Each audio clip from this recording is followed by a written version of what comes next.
Hello and welcome to another rendition of Cinematic Judgment. I am your host, Bryant Parr, and today we're going to talk about Avatar: The Last Airbender. I am so excited about this. When this first came out, I think I was like 11 years old. The story base is around a little boy who is capable of controlling all four elements on the earth, which is air, water, earth, and fire. He wakes up and he finds that the world is in a whole array of dismay and, it's very unbalanced and everything else.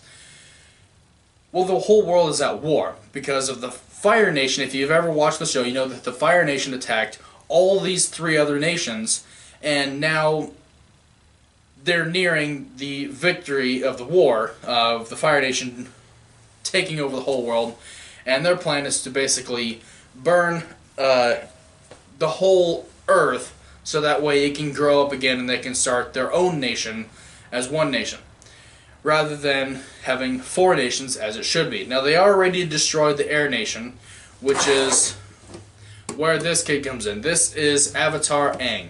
Aang was raised by monks 112 years ago.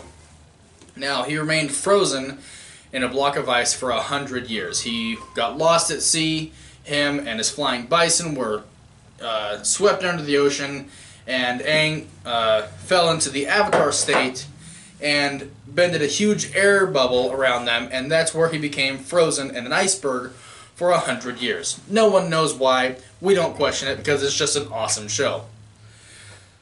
So, towards the end of the series, I was so excited because Aang and Katara got together and they kissed, and I was so excited about it, and so was everybody else. And in, let's see here, when was this? 2010. In 2010, when they said that they were starting a Last Airbender movie, I shit my pants. I was so ridiculously excited, and anyone who's ever watched the show was also very excited about it. So, like I said, totally stoked. This is going to be awesome. How do you mess up Avatar? Well, the same way you mess up good lemonade by putting extremely artificial sweeteners in it. You have M. Night Shyamalan direct it. And where do I begin with this? This is The Last Airbender, directed by M. Night Shyamalan, the king daddy of staring directly into the camera, not dissimilar to what I'm doing now. Of course, this is my show, so if you don't like it, go watch The Nostalgia Critic. But anyway, this was directed by M. Night Shyamalan, and Shyamalan is notorious for several things. Making good characters bland as white paste, staring into the camera, and using way too many slow-motion tracking shots. It's not necessary. You don't have to do that. And thus doing so, he turned what is the greatest... I love this show so much I went and bought the deluxe set. It comes with this metal case and everything. I'm so excited about this. And he turned it into this stink pile, to which we're going to talk about today. I'm not going to get too into this because it would just take too long to complain about it. And there is not enough 50-gallon barrels in the world to deal with the amount of shit that I had to go through to watch this. But we're gonna try. So, Katara and Sokka, which are the two most bland characters in the whole movie, are basically, it's the first episode of the season 1. They find Aang in the iceberg and they have to, take care of him. And it's completely and totally different from everything else in the first episode. Katara is super excited to meet this boy and to take care of him, and Sokka is just this, he's stubborn and tough, but he's also wisecracking. He makes a lot of jokes, which is why we like Sokka. They're both just so boring. I've listened to stories from my great-great-grandmother who was dead and in the grave that was more exciting than this. I mean, they're just two sticks in the mud. They're just not funny in any way, shape, or form. And Sokka is just, you know, he's just boring. He doesn't have any sense of humor. He's not very clever. He talks way too much. He just rambles on about nothing. And it's just, ugh, I hate it. Sucks. Anyways, I'm not going to get too much into that because, like I said, I'll be complaining here all day. But anyway, so they find the Avatar and they take him to the Western Air Temple, which is a good 20 minutes into the movie. Now, bear in mind, this is the equivalent of like 3 hours in the movie, okay? They've been with this kid for about, 3 to 5 hours. They've been hanging out with this kid. It only takes 20 minutes into the movie. They get to the Western Air Temple where Aang is supposed to meet Monk Gyatso. And they just now ask him his name. The hell have you been doing? That's like the second thing you ask him. Hello, who are you? That's like the first or second thing you ask someone when you first meet them. It's completely and totally stupid. I hate it. But nevertheless, who hasn't spent 5 hours with a complete stranger, gone on an epic journey, and not asked them their name? I mean, come on. And this is the second main issue with this whole thing.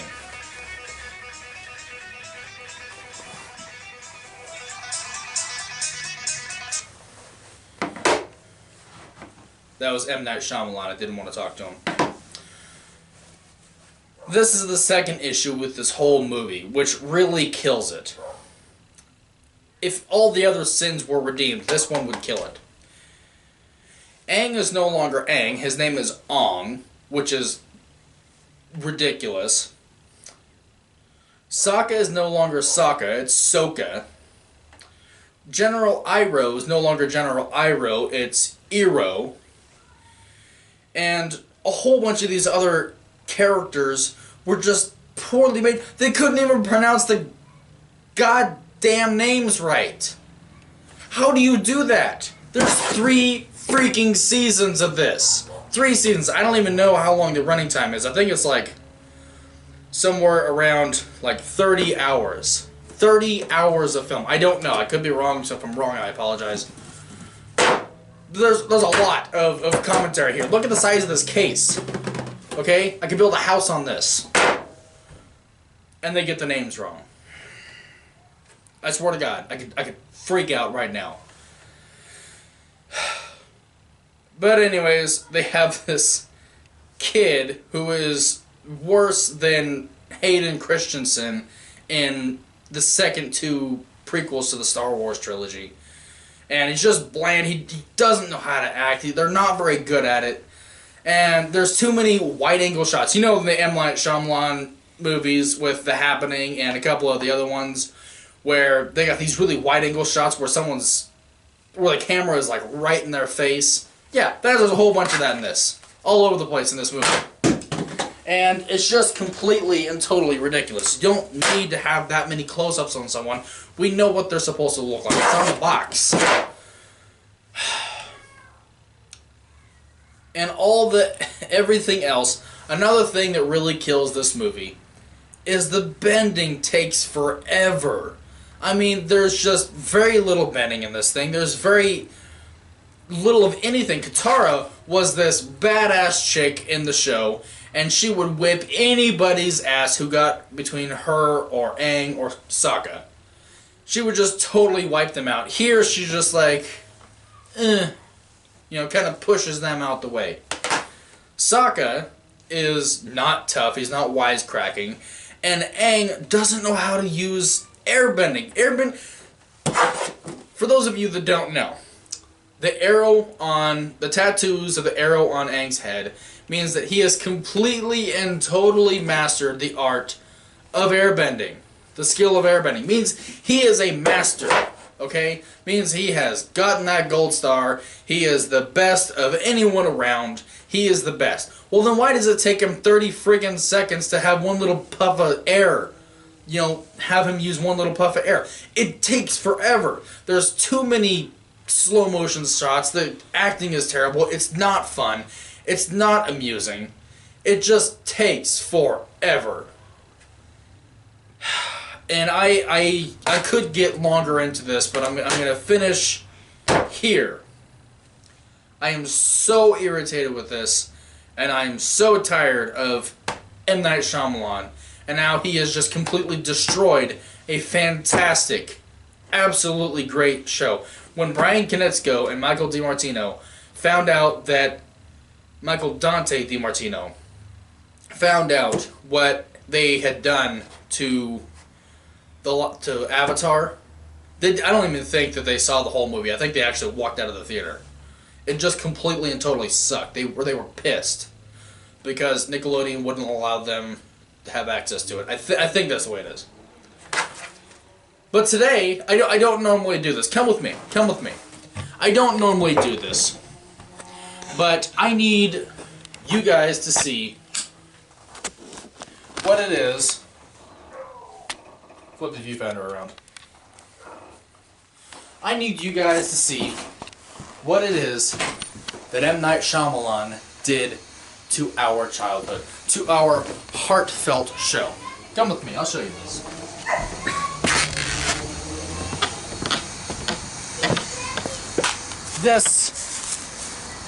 This is what he did. He took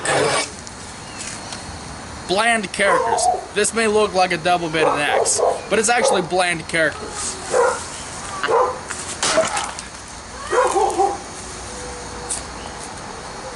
Totally and completely chopped it all up into bits. Where's that movie?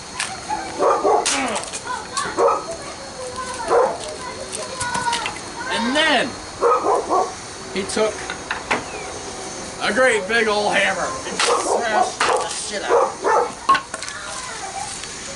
And finally, when he had nothing but scraps left of our childhood, this is what he did. Come with me.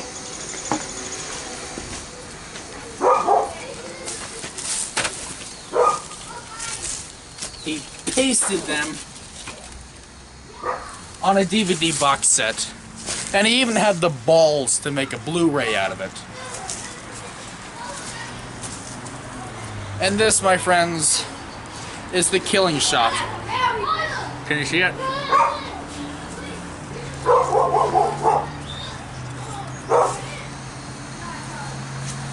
This is the killing shot that he did to Avatar, The Last Airbender. Now, I'm really a crappy shot with this, so I'm just going to get really up close and personal, just like M. Night Shyamalan did. Ah! I totally missed that. That's okay. I got another one of these.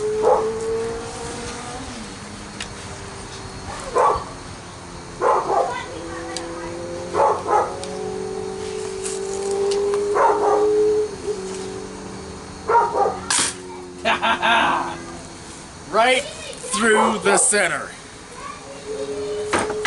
This has been. Look at this. There is nothing left of our precious Last Airbender franchise. This has been Cinematic Judgment. Have a good one.